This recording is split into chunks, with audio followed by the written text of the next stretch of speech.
Hello officers, कैसे हैं आप सभी। उम्मीद करते हैं आप सभी बढ़िया होंगे और अपने एग्ज़ाम की तैयारी में लगे हुए होंगे।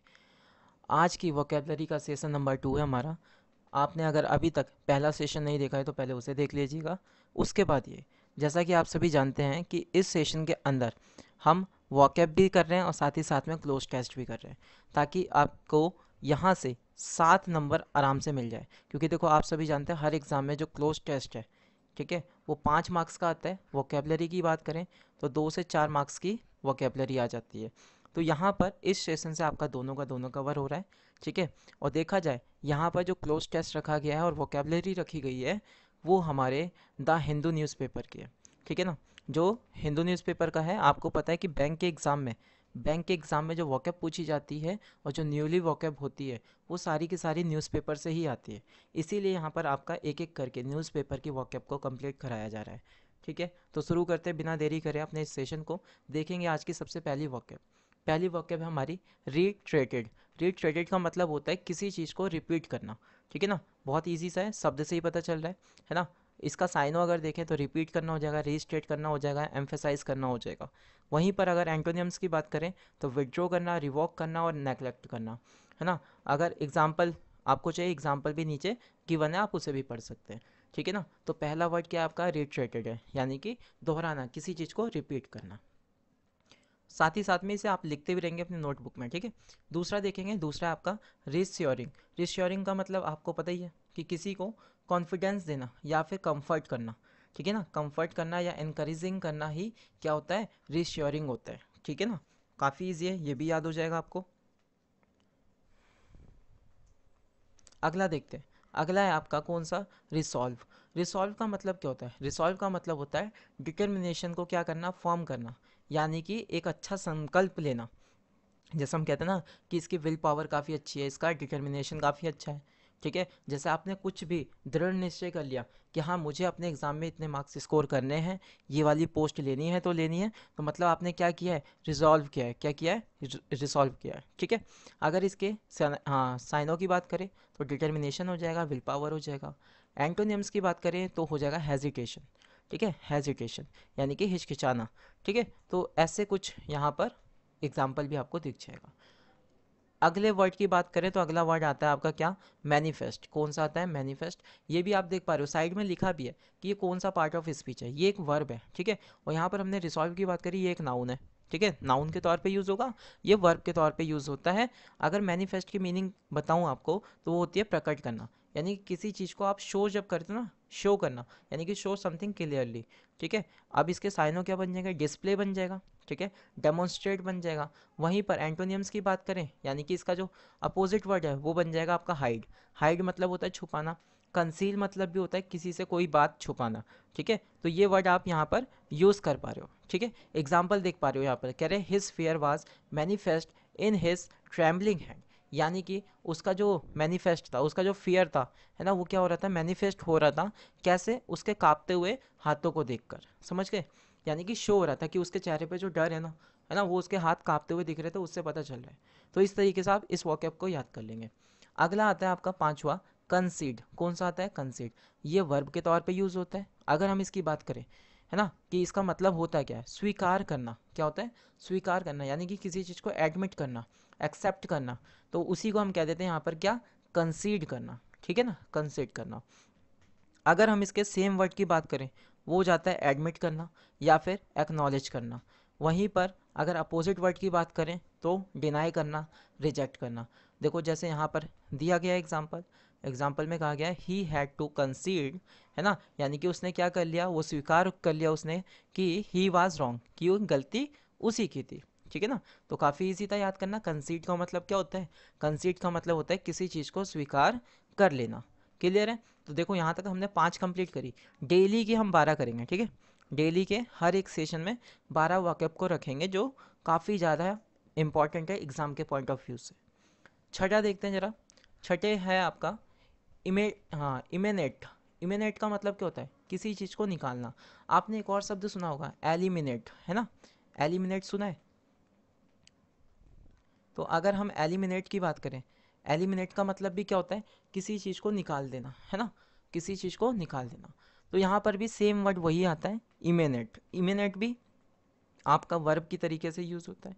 ठीक है, अगर इसके सिनोनिम्स की बात करें तो उसका मतलब क्या है, ओरिजिनेटेड, कि वो चीज़ कहाँ से निकली है। जैसा आपने देखा होगा, है ना, कि जो गंगा नदी है वो कहाँ से निकल रही है, जो सिंधु नदी है वो कहाँ से निकल रही है। तो ऐसे सेंस में इसका यूज़ होता है। लेकिन यहाँ पर एलिमिनेट ये कहाँ पर यूज़ होता है, ये होता है जब आप किसी की ना छटाई कर रहे हो, है ना, जब आप कोई चीज़ फिल्टर कर रहे हो। फिल्टर करने का सेंस ये है कि 5-6 लोग हैं, उनमें से किसी एक को सिलेक्ट करोगे तो बाकी को एलिमिनेट करोगे ना, उस सेंस में यूज़ होता है। ठीक है, वहीं पर एंटोनियम्स की बात कर लें तो एब्जॉर्व करना, विड्रॉ करना। ठीक है, चलिए नेक्स्ट देखते हैं। नेक्स्ट है आपका सेबर रैटलिंग।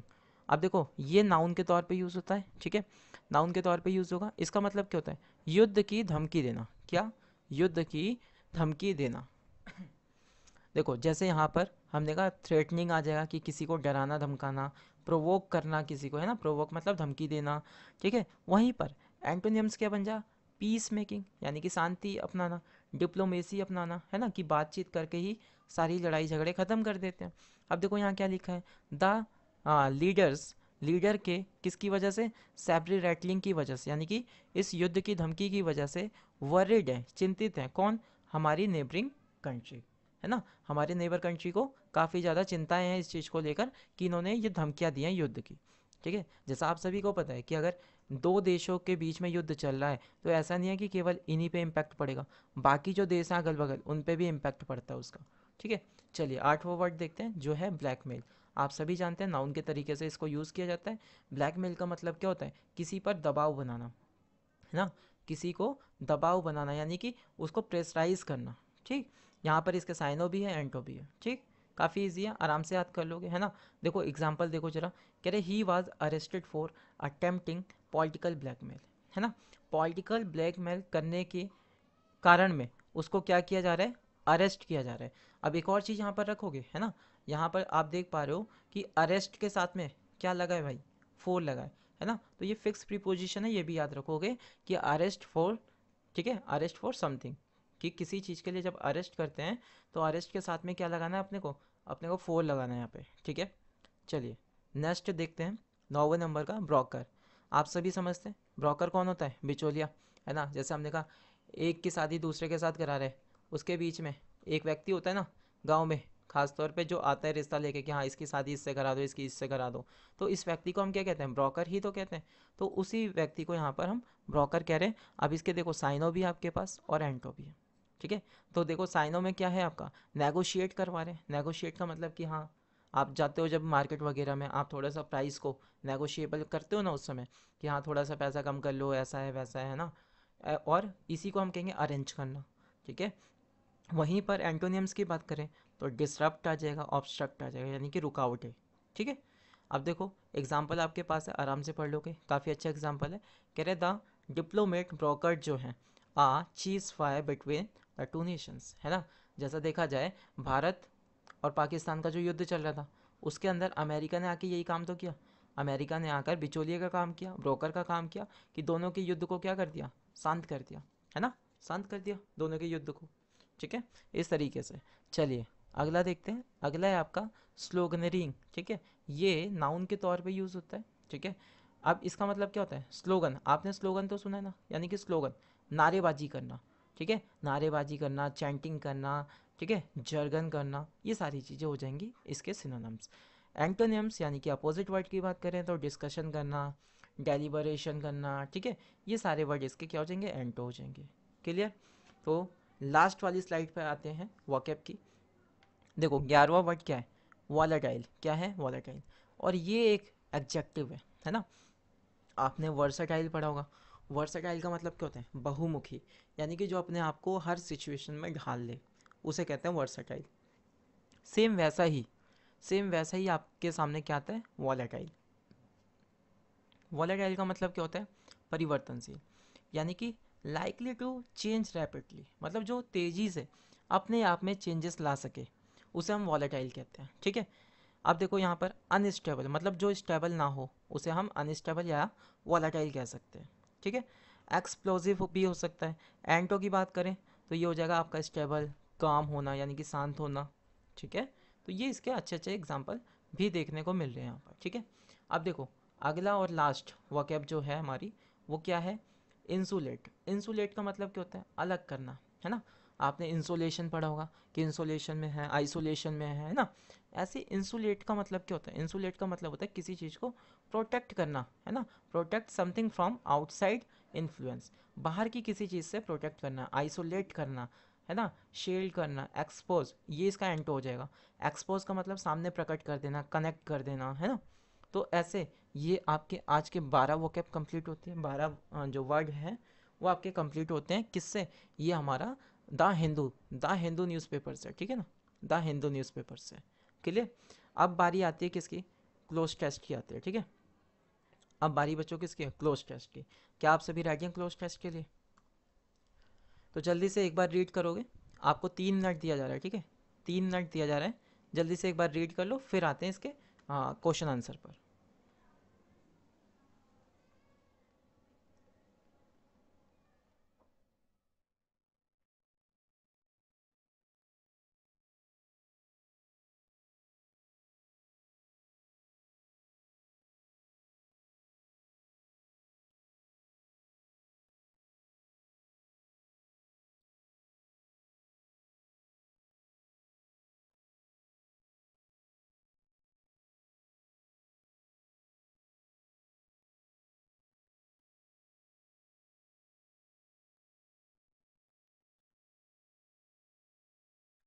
जल्दी से रीड कर लेंगे सभी लोग।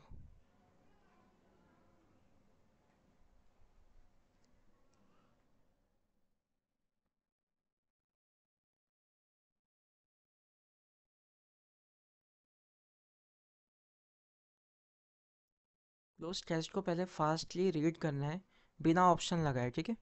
ऑप्शन नहीं लगाना है, बस ऊपर से एक ओवरव्यू ले लेना है कि आखिर ये जो पैराग्राफ है किस टॉपिक के बारे में है।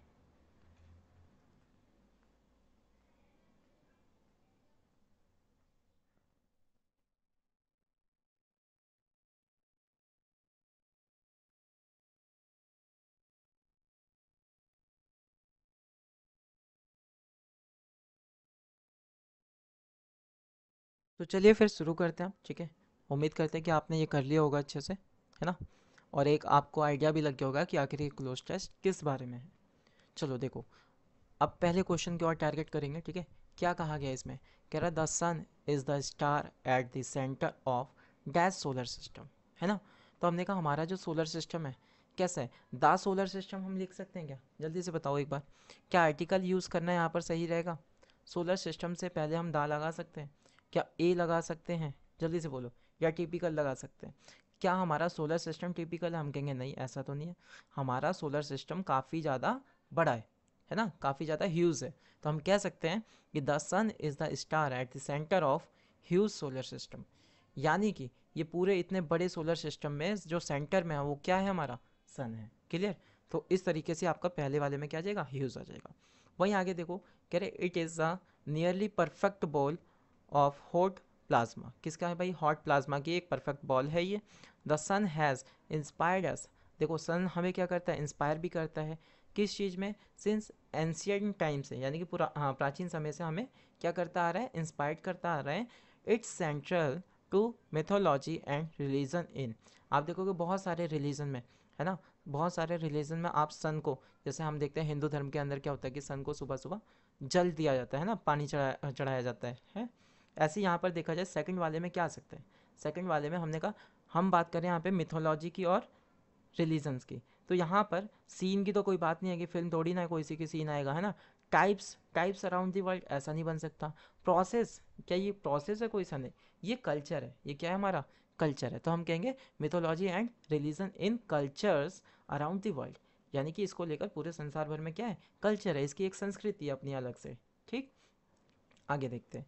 तीसरा क्वेश्चन है आपका, it keeps our planet warm. इसकी वजह से क्या होता है कि हमारे जो बाकी प्लानट है वो कैसे होते हैं? थोड़े से वार्म होते हैं, गर्म हो जाते हैं, है ना?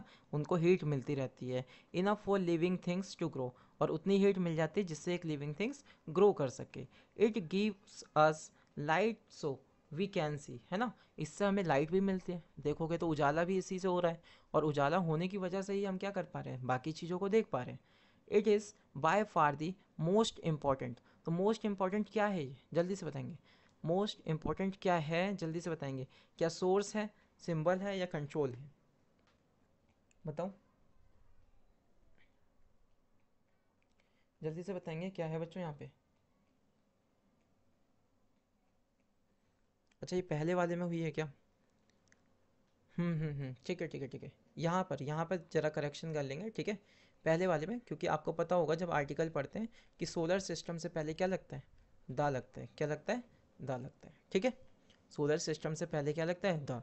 क्यों? क्योंकि देखा जाए कहीं ना कहीं एक यूनिक बॉडी है ये, है ना। यूनिक बॉडी है, ऐसा कहीं पर भी दूसरा नहीं है, इसलिए यहाँ क्या लगाएंगे हम, दा लगाएंगे, याद रखना, ठीक है। क्या आएगा यहाँ पर, ए ऑप्शन आएगा। क्लियर?